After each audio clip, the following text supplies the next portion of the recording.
Greetings, everyone. Well, let's continue on here with the James Bond franchise.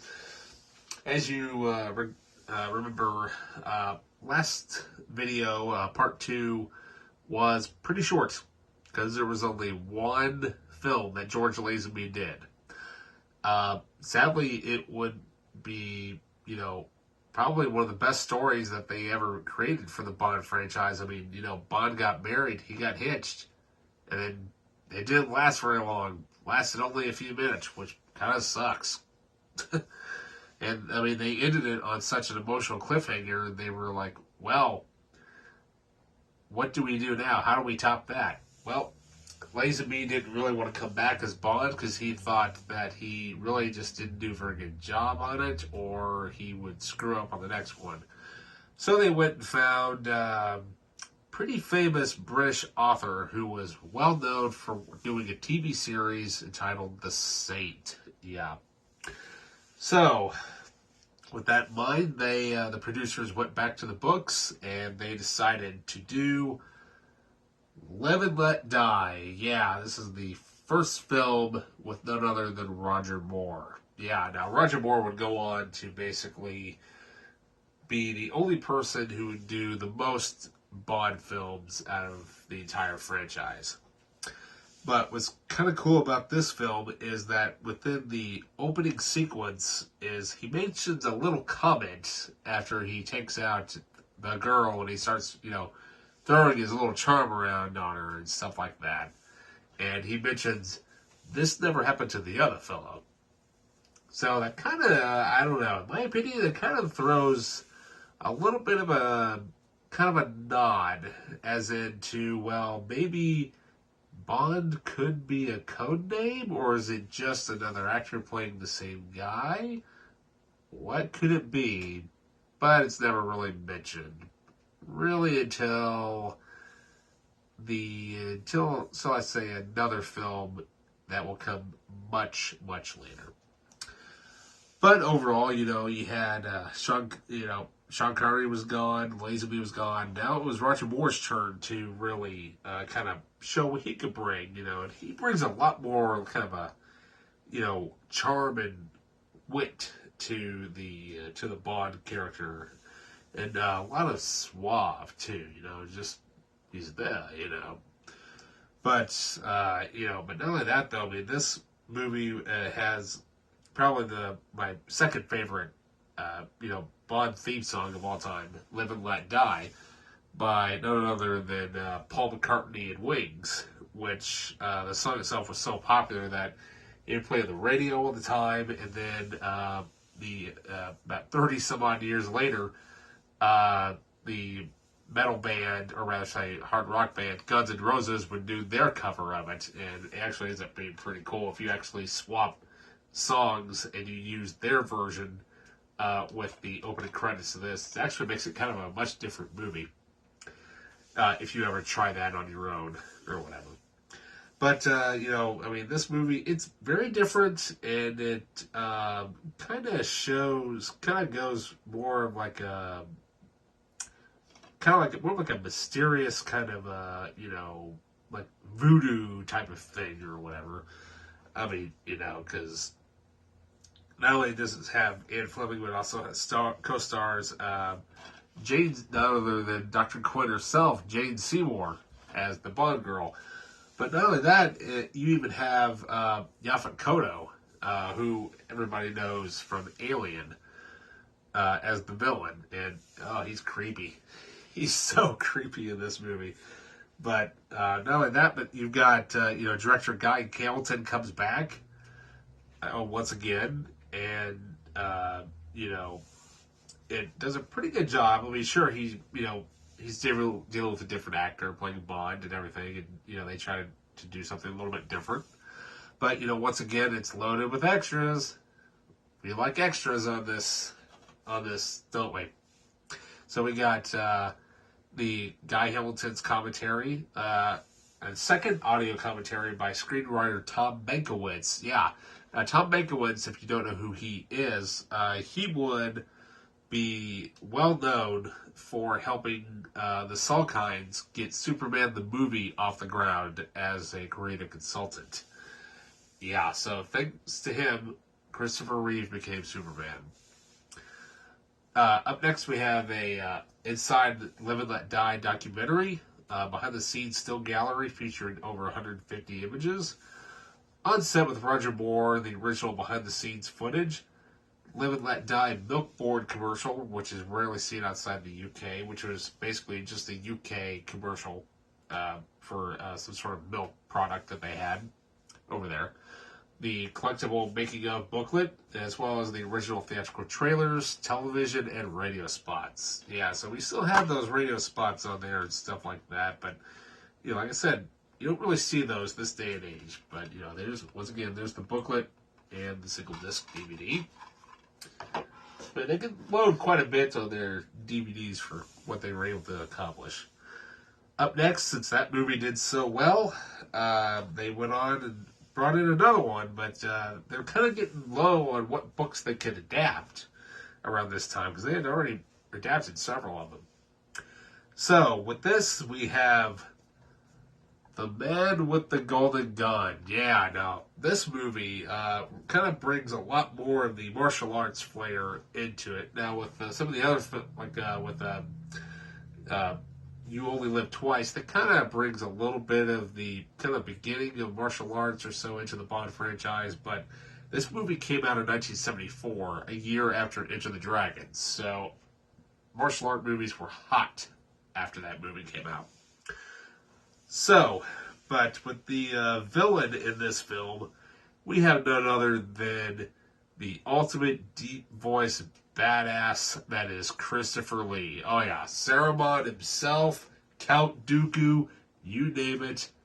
That guy knows how to make a villain role good.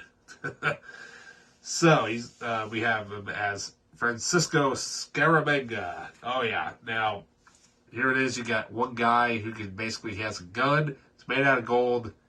Can kill anybody instantly with one bullet. Oh yeah.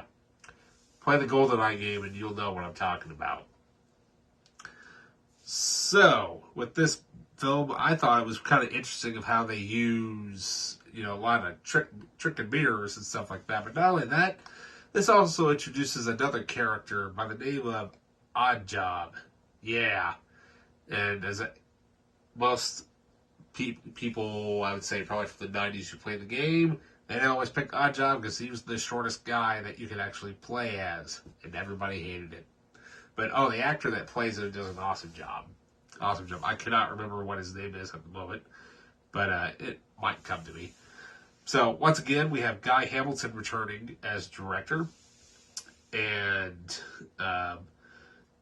John Barry comes back as the film composer, which he would go on to do several more Bond films, all the way up to, I believe, License to Kill. So he's basically the franchise composer for, I think, about 11 of the films. Once again, we are loaded with extras here. You know, we have, once again, the collectible booklet and the single disc. We have audio commentary by Guy Hamilton, cast and crew. Inside The Man with the Golden Gun documentary, 00 Stuntman documentary, still gallery, original TV ads, radio spots, original theatrical trailers, and of course, the making of booklet. So, so with that going on, we would have to wait 3 years for another one, because Roger Moore was getting pretty popular and wanted to do a few other things in between Bond films. So with that, we have the 11th film in the franchise, The Spy Who Loved Me. Yeah, now this one would basically kind of bring along a lot of the suave, like Roger Moore usually does, but this would be basically a huge homage, or rather, not really homage, but more of like a big-time inspiration for actor Mike Myers to create the Austin Powers franchise, because there's lots of little nods from this film, and especially the first Austin Powers movie.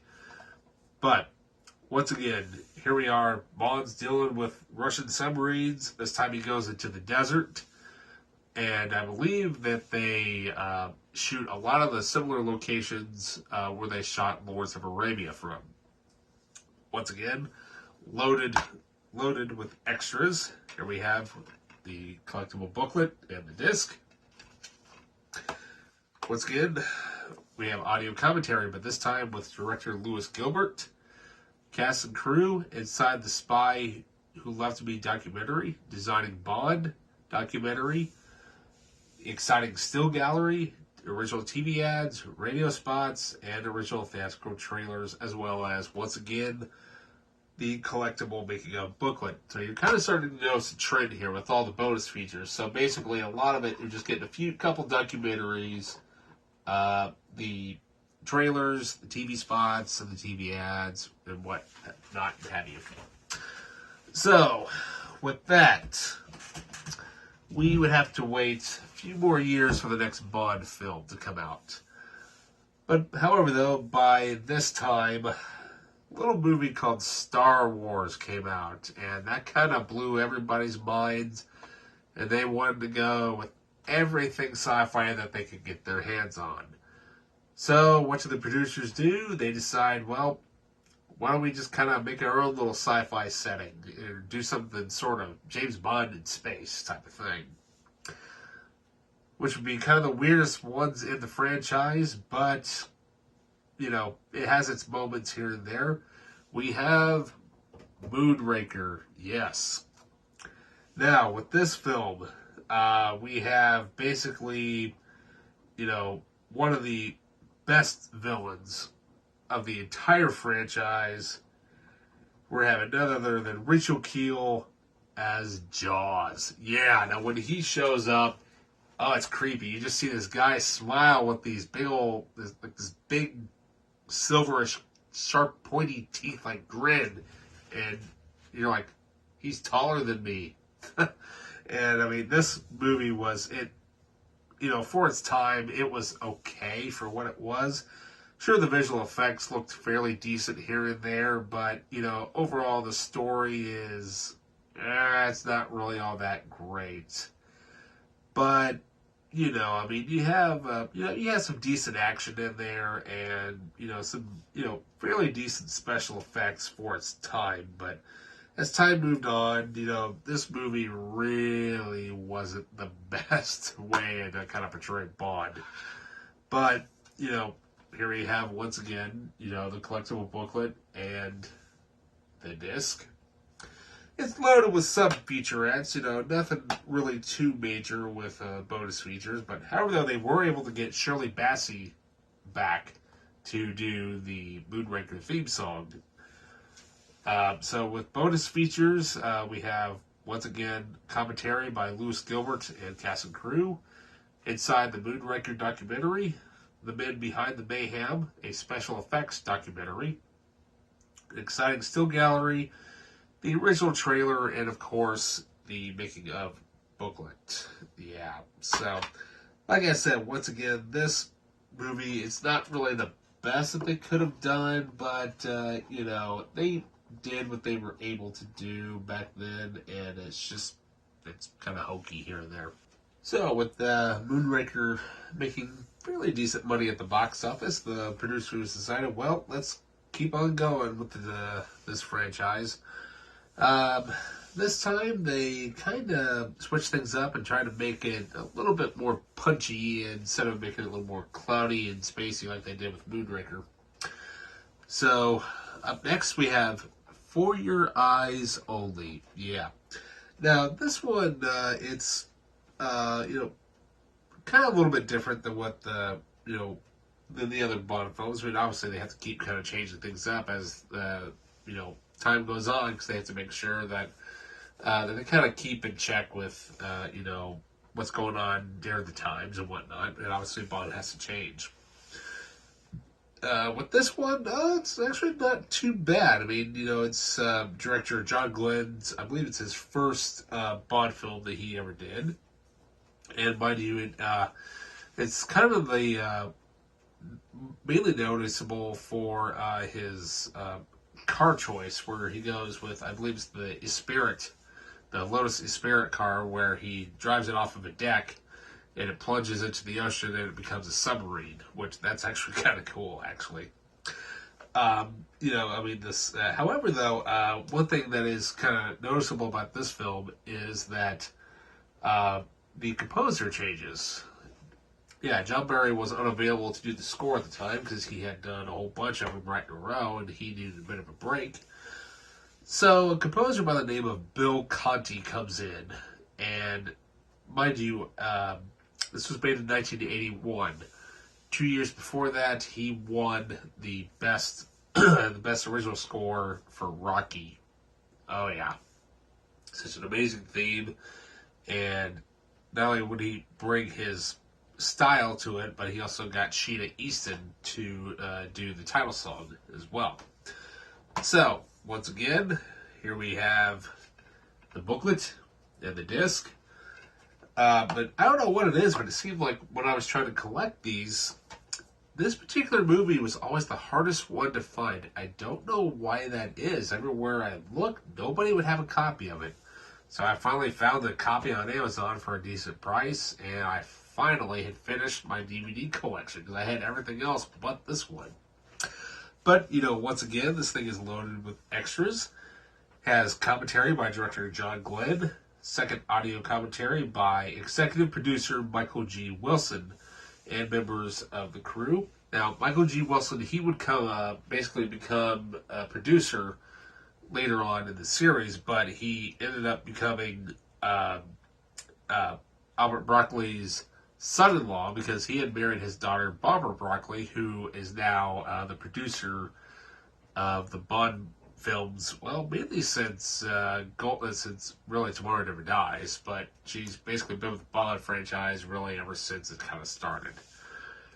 So, with that, we also have from Inside For Your Eyes Only documentary, For Your Eyes Only music video by Sheena Easton, behind the scenes still gallery featuring over 150 images, active storyboard sequences and final film executions, a new Dolby 5.1 surround soundtrack, the making of a collectible booklet, original theatrical trailers, and radio spots. Yeah, so quite a bit of bonus features there, but it's just kind of interesting seeing that a lot of it you just kind of get basically almost the same amount of stuff, for basically next to nothing. Especially when you're trying to collect all of these and what have you. It's... So with that, the producers wanted to go in a different direction because they had another Bond film that was competing against them entitled Never Say Never Again with Sean Connery, which that film was directed by the director of The Empire Strikes Back from Star Wars, Irvin Kershner. So the producers kind of had a battle on their hands. They're like, well, do we make a Bond film and a competition Bond film, or what do we do? Do we wait till this one comes out? Nope, they decided to just go along with it. And so literally in the year of 1983, they had 2 Bond films, and one was an unofficial Bond film, and one was. The official Bond film that came out was none other than Octopussy. Yeah. So, now with this Bond film, this one kind of introduces, I believe, the first ever female Bond villain. Yeah, now as far as I'm sure there's probably been sidekicks here and there, but as far as the main villain goes, I believe Maud Adams is the first ever female Bond villain for the entire franchise. But overall, this movie was pretty good for what they were trying to do. And, you have, loads of Bond using his gadgets, and even a miniature airplane sequence. But also, this one also tends to get a bit cheesy at times, especially when Bond dresses up as a clown. And it kind of has this really weird, thing where the car kind of flips up and goes around in a, like, bridge you can tell or whatever that's been made. And they have this stupid slide whistle sound effects. It makes it really, really corny. At least I think that is in this film. I could be wrong. I'm sure somebody will probably tell me in the comments or whatever. But anyway. But yeah, I mean, this movie was not too shabby, but you could tell Roger Moore was starting to get kind of tired of playing Bond by this point. I mean, he'd been playing Bond for over 10 years, by the time this movie was released. But, hey, what can we say? Can't, stay the same character as always, but we have, once again, the collectible booklet and the single disc. As far as bonus features go, we have audio commentary, inside Octopussy documentary, Designing Bond, Peter Lamont documentary, animated storyboard sequences, a music video, original theatrical trailers, and of course the booklet. Yeah. So with that going on, with that movie being out, Roger Moore had officially tied the amount of times that Sean Connery had played Bond. So they played Bond 6 times apiece.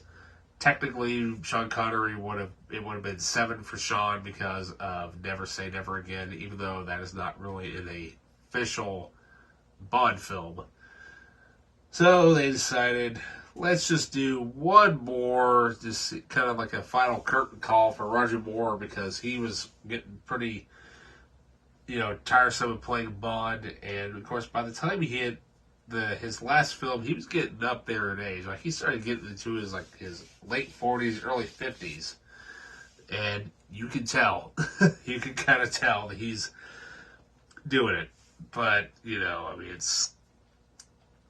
it's okay to kind of change your mind, because obviously you want to do whatever it is you want to do. So finally, for his final Bond film, we have A View to a Kill. Yeah, so now with this Bond film, we have probably 2 of the greatest villains in the entire Bond franchise, in my opinion. One, first of all, she's tall, she's skinny, and she looks like she could kick your ass 3 ways from Sunday. Oh yeah, we have, I can't remember what her name is. We have Grace Jones as the character of Mayday. Oh yeah. So, I mean, you just don't want to mess with her, especially when you have none other than, Mr., Christopher Walken. You got Christopher Walken showing up here as a Bond villain. Okay, I know that accent's terrible, but hey, what can I say? I need, I need me some cowbell. That's what I need. Need more prescription for a cowbell. So, anyways, this Bond film is, it's not really the best, but, hey, for what they were able to achieve back in the 80s, I'm surprised that Bond actually made it as far as he's done. Because by the time this film came out, the Bond franchise was already 20 years old. And you can kind of tell it was kind of losing a lot of its steam around that time. And then you have Tanya Roberts as the Bond girl, which I cannot remember what her name is at the moment. But so, luckily though, once again, came with the collectible booklet and the single disc there.